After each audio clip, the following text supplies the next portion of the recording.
전도서는 지혜자인 솔로몬이 노년에 쓴 책입니다. 전도자가 해 아래 있는 모든 것들이 헛되고 헛되며 헛되다는 사실을 자신의 후손들에게 또 믿음으로 살아가는 저희들에게 알려주기 위해서 이 책을 쓴 것이죠. 그러면서 그 해 아래 허무한 이 세상을 살아가는 저와 여러분들이 어떻게 살아가야 하는지를 자신이 경험한 것을 통해서 우리에게 가르쳐 주고자 이 전도서를 쓰고 있는 것입니다. 오늘 본문은 이렇게 시작하죠. 15절입니다. 내 허무한 날을 사는 동안 내가 그 모든 일을 살펴보았더니 자기의 의로움에도 불구하고 멸망하는 의인이 있고 자기의 악행에도 불구하고 장수하는 악인이 있다. 전도자는 자신이 해 아래에서 헛된 인생을 살아가는 동안 세상에서 이루어지는 모든 일들을 살펴보았다는 겁니다. 우리에게 무엇을 알려주고자 하는 것일까요? 자신은 하나님의 지혜를 가진 자로서 해 아래에 있는 모든 일들을 자세히 살펴보았는데 부조리와 모순과 허망한 일들이 있다는 겁니다. 그 부조리가 무엇입니까? 하나님을 경외하는 의인이 고통을 받고 멸망을 당하는데 악인이 잘 먹고 잘 살고 장수까지 한다는 거예요. 여러분들도 이해가 되지 않죠? 저도 이해가 되지 않지만 하나님의 지혜를 가지고 있었던 지혜자였던 전도자도 이것을 이해할 수가 없다는 겁니다.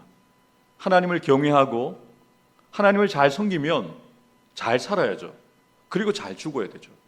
그런데 오히려 악인들이 잘 먹고 잘 살고 그리고 잘 살다가 그 명이 길어서 장수까지 한다는 겁니다. 왜 전도자가 이런 이야기를 하고 있을까요? 세상의 부조리와 이 모순에 대해서 자신이 깨달은 이후에 무엇을 우리에게 알려주고자 하는 것일까요? 너희들이 그렇게 열심히 하나님을 잘 섬기는 것도 의미 없다, 이것을 이야기하려고 하는 것일까요? 그것이 아니겠죠. 우리 16절부터 18절을 우리 함께 읽도록 하겠습니다. 지나치게 의인이 되지도 말며 지나치게 지혜자도 되지 말라. 어찌하여 스스로 패망하게 하겠느냐? 지나치게 악인이 되지도 말며 지나치게 우매한 자도 되지 말라. 어찌하여 기한 전에 죽으려고 하느냐? 너는 이것도 잡으며 저것에서도 내 손을 놓지 아니하는 것이 좋으니 하나님을 경외하는 이 모든 일에서 벗어날 것임이니라. 아멘. 전도자는 이 전도서를 읽고 또 지금 이렇게 듣고 있는 저와 여러분들에게 이 세상의 모순과 왜곡된 현실을 정확하게 볼 수 있는 인식을 가지라는 겁니다. 단지 하나님의 의로우심만 바라보는 것이 아니라 이 세상의 어두운 면도 볼 수 있는 눈이 있어야 된다는 겁니다. 우리도 전도자처럼 공의로우신 하나님을 섬기는 자들이지만 우리가 살아가고 있는 이 해 아래의 세상은 모순과 부조리가 가득하다는 것을 인식하면서 살아가야 한다는 것입니다. 그럴 때 우리는 세상의 부조리함을 정확히 그 문제를 분석하고 비판할 뿐만 아니라 거기에 물들지 않을 수 있다는 겁니다. 그래야 불의하고 부조리한 일이 저와 여러분들에게 닥치더라도 하나님을 원망하거나 불평하지 않고 거기에 휩쓸려서 범죄하고 악을 행하지 않을 수 있다는 것이죠. 도리어 우리가 가져야 될 중요한 바른 인식이 있습니다. 그것은 의로우신 하나님을 바라보고 하나님의 뜻을 따라 살아가면서 의를 행해야 된다는 것이죠. 그래서 이러한 부조리와 불의와 모순에 대해서 비판만 하는 것이 아니라 하나님의 말씀을 기준 삼아서 대안을 이야기를 하고 그리고 부조리하고 모순되어진 그 세상을 바꾸는 삶을 우리로 살아가야 한다는 것을 알려주기 위해서 전도자는 이렇게 글을 쓰고 있는 것이죠. 그래서 전도자는 우리에게 의롭되 지나치지 않고 지혜롭되 지나치지 않고 악하되 지나치지 않고 어리석되 지나치지 말라고 권면하는 것입니다. 무슨 말일까요? 균형을 잡으라는 겁니다. 중심을 붙들고 흔들리지 않고 지나치지도 않고 치우치지도 않고 중심을 잡으면서 신앙생활을 하라고 권면하는 것이죠. 다시 말해서 이 땅에는 진정한 의인이 없습니다. 완전한 의인이 없습니다. 사도 바울도 로마서를 통해서 분명하게 이야기를 하죠. 모든 사람이 죄를 범하였음에 의인은 한 사람도 없다고요. 여러분, 우리가 의인이라고 칭해 주시는 것이지 우리는 의인이 아닙니다.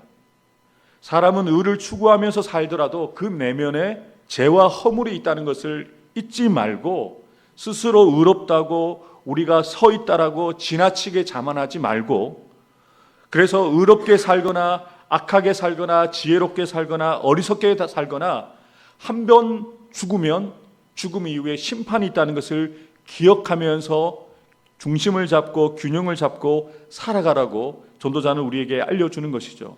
그래서 전도자는 죽음 이후에 있게 되어질 이 심판이라는 모든 인생들이 가야 되는 최종 목적지에 대해서 왜 생각하지 못하느냐고 우리에게 반문하고 있는 것입니다. 그러면서 18절에 이렇게 이야기를 하죠. 하나님을 경외하는 자가 되면 이 모든 일에서 벗어날 수 있다.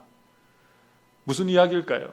우리가 지나치지 않고 치우치지 않고 균형을 잡고 중심을 붙들고 살아가기 위해서는 하나님을 경외하는 마음으로 중심을 잡아야 된다는 겁니다. 하나님을 경외할 때에 치우치지도 않고 지나치지도 않고 하나님이 원하시는 길을 걸어갈 수 있다는 것을 분명하게 우리에게 알려주고자 하는 것이죠. 그래서 이 헛된 세상을 우리로 어떻게 살아가야 하는지를 분명하게 이야기를 합니다. 9절부터 22절 말씀을 함께 읽겠습니다. 지혜가 지혜자를 성읍 가운데 있는 10명의 권력자들보다 더 능력이 있게 하느니라. 선을 행하고 전혀 죄를 범하지 아니하는 의인은 세상에 없기 때문이로다. 또한 사람들이 하는 모든 말에 내 마음을 두지 말라. 그리하면 내 종이 너를 저주하는 것을 듣지 아니하리라. 너도 가끔 사람을 저주하였다는 것을 내 마음도 알고 있느니라. 아멘. 이 허무하고 악한 세상에서 우리가 균형을 붙들고 중심을 가지고 살아가기 위해서는 지혜가 필요하다는 것입니다. 지혜를 구해야 한다는 것이죠. 지혜는 성읍 안에 있는 10명의 권력자들보다 더욱 강하게 하기 때문에 하나님을 경외하지 않는 이 세상 사람들처럼 세상의 권세나 물질의 부유함을 구하지 말고 하나님의 뜻을 아는, 세상을 정확하게 분별할 수 있는 분별력, 즉 하나님의 지혜를 가진 자가 되라고 우리에게 권면하는 것입니다. 야고보서 1장 5절입니다. 너희 중에 누구든지 지혜가 부족하거든 모든 사람에게 후히 주시고 꾸짖지 아니하시는 하나님께 구하라. 그리하면 주시리라. 우리가 지혜를 구하면 하나님은 주시되 후히 주십니다. 이 지혜가 있어야 우리가 지나치지 않고 치우치지 않고 균형감을 가지고 중심을 붙들고 하나님이 원하시는 삶을 살아갈 수 있다는 것이죠. 오늘도 이 새벽에 여러 가지 기도 제목을 가지고 나오셨을 것입니다만, 먼저 여러분들이 구해야 될 것은 하나님의 뜻을 알고 세상을 바로 볼 수 있는 하나님의 지혜를 구하여야 한다는 것입니다.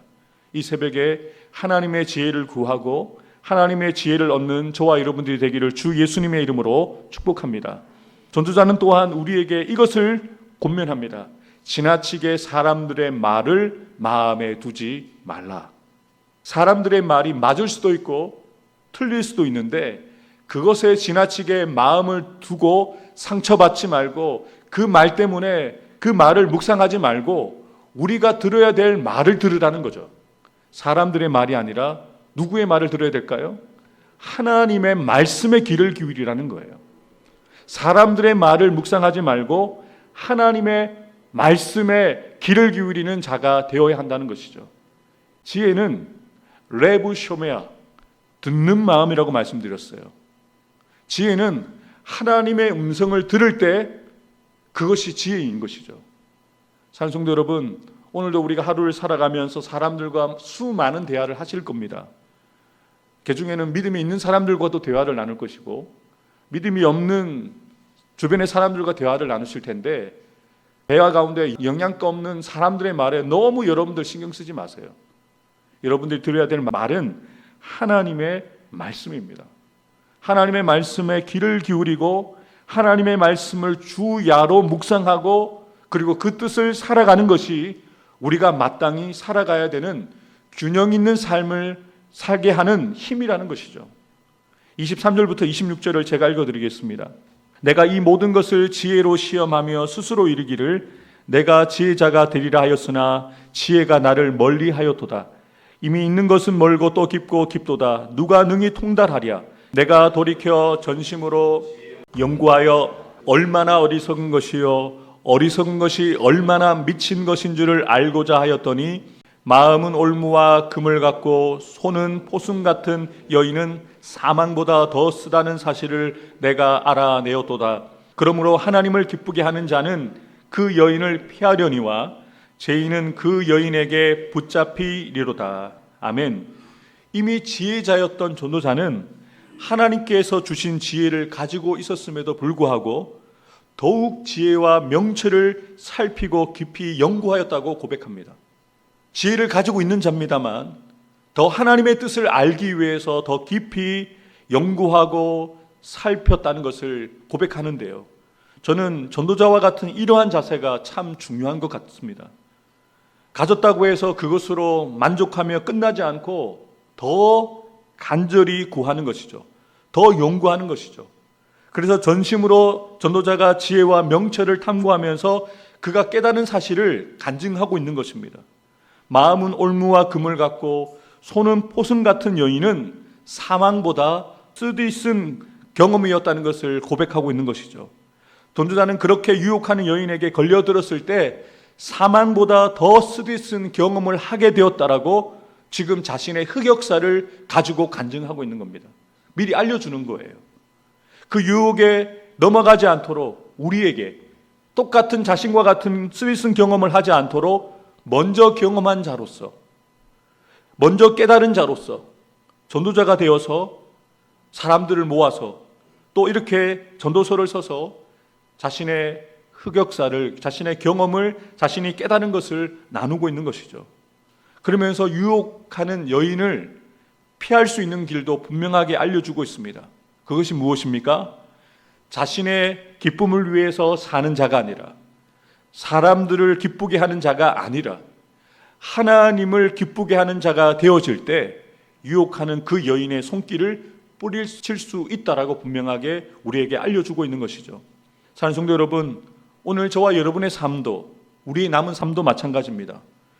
여러분들이 여러분 자신의 만족과 기쁨을 위해 살거나 아니면 여러분 주변의 사람들의 만족과 기쁨을 위해서 살 것인가? 아니면 사람들에게는 조금 미움을 당할 수도 있고 사람들에게 오해를 당할 수 있지만 하나님의 뜻을 따라 살아감으로써 하나님을 기쁘시게 하는 삶을 살 것인가? 전도자는 분명하게 우리에게 이야기합니다. 자신은 자신의 쾌락을 위해서 모든 것을 다 가져보았고 모든 일들을 다 경험해 보았는데 그것이 헛되고 헛되었다. 악한 것이 어리석은 것이고 어리석은 것은 미친 것이다 라고 이야기를 합니다. 이것을 우리에게 왜 이야기할까요? 어리석은 짓 하지 마라. 미친 짓 하지 마라.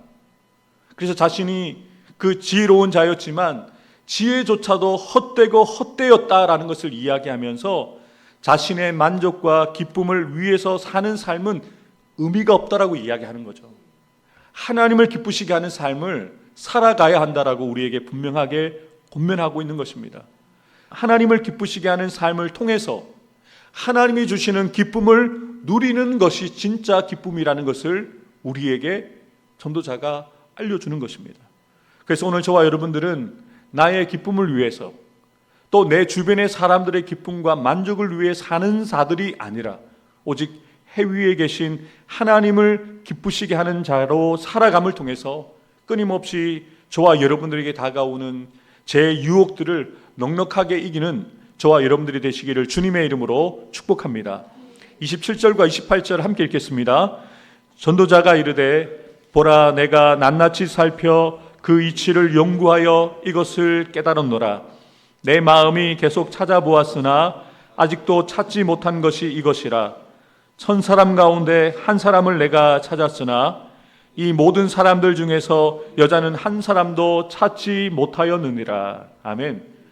전도자가 마음으로 찾고 계속 찾아보았지만 찾지 못하였다라고 고백하는데요. 무엇을, 아니 누구를 찾지 못하였다는 말일까요? 악한 것이 어리석은 것이라는 것을, 어리석은 것이 미친 것이라는 것을 아는 사람을 찾았는데 1000명 중에서 1명 정도 있으나 그 중에서도 진짜 참 지혜를 가지고 악한 것을 싫어하고 선한 것을 좋아하는 참 지혜를 가진 사람이 없었다는 겁니다. 그렇게 탄식하면서 자신이 깨달은 사실을 분명하게 이렇게 고백하는 겁니다. 29절입니다. 내가 깨달은 것은 오직 이것이라. 하나님은 사람을 정직하게 지으셨으나 사람이 많은 꾀들을 낸 것이니라. 하나님은 사람을 자신의 형상대로 정직하게 선하게 창조하셨습니다. 그런데 죄라는 것이 사람에게 들어왔을 때 타락한 이후에 하나님께서 싫어하시는, 하나님이 기뻐하시지 않는 많은 꾀들을 가지고 살아간다는 것이죠. 저와 여러분들도 마찬가지입니다. 오늘을 살아가면서 저와 여러분들이 하나님의 뜻을 알면서도 우리 안에서 생겨나는 꾀를 가지고 살아간다는 겁니다. 하나님이 원하시지 않는 꾀를 가지고 살아간다는 겁니다. 그 수많은 꾀가 하나님과의 관계를 단절시키고 하나님을 기쁘시게 하지 못한다는 것이죠. 그래서 우리는 우리의 연약함을 고백해야 합니다. 해 아래 헛된 세상을 살아가고 있는 저와 여러분들은 하나님께서 싫어하시는 많은 꾀를 가지고 살아간다는 것을 인정해야 합니다. 그래서 우리는 스스로 이 꾀로부터, 죄로부터 구원을 얻지 못하기에 생명을 얻고 구원을 얻을 수 있는 길이 한 가지밖에 없다는 것을 전도자를 통해서 우리가 배워야 한다는 것이죠. 사랑하는 성도 여러분, 우리가 어떻게 이 해 아래 헛된 세상을 살아갈 수밖에 없는 저와 여러분들이 하나님을 기쁘시게 하는 삶을, 지나치지도 않고 치우치지 않는 삶을 살아갈 수 있을까요? 전도자가 전도서를 통해서 말하고 있는 것처럼 오직 하나님만을 경외하고 전심으로 하나님만을 섬기고 하나님께서 우리에게 주시는 그 말씀을 따라 나의 기쁨을 위해 살지 않고 사람들의 만족과 기쁨을 위해 살지 않고 해 위에 계신 하나님을 바라보면서 하나님을 기쁘시게 하는 삶을 살아갈 때 우리가 지나치지도 않고 치우치지도 않고 하나님을 영화롭게 하는 삶을 살아갈 수가 있다는 것이죠. 그렇게 하나님을 우리의 마음의 중심에 모시고 살아갈 때 오뚜기가 넘어져도 다시 일어날 수 있는 것처럼 하나님을 중심에 모시고 살아가는 사람은 지나치지도 않고 치우치지도 않고 하나님이 원하시는 길을 반드시 걸어갈 수 있다는 것입니다. 오늘 저와 여러분들에게 주신 말씀을 기억하면서 오늘 하루 그리고 9월 한 달 여러분에게 주어진 남은 평생을 하나님을 경외하는 마음을 중심에 두고 하나님의 지혜, 하나님의 음성을 듣는 지혜를 구하고 하나님만을 기쁘시게 하는 자가 되셔서 자로나 우로나 치우치지 아니하고 또 앞서지 아니하고 지나치지 않고 오직 하나님을 기쁘시게 하는 길을 걸어가는 저와 여러분들이 되시기를 주님의 이름으로 축복합니다. 기도하겠습니다.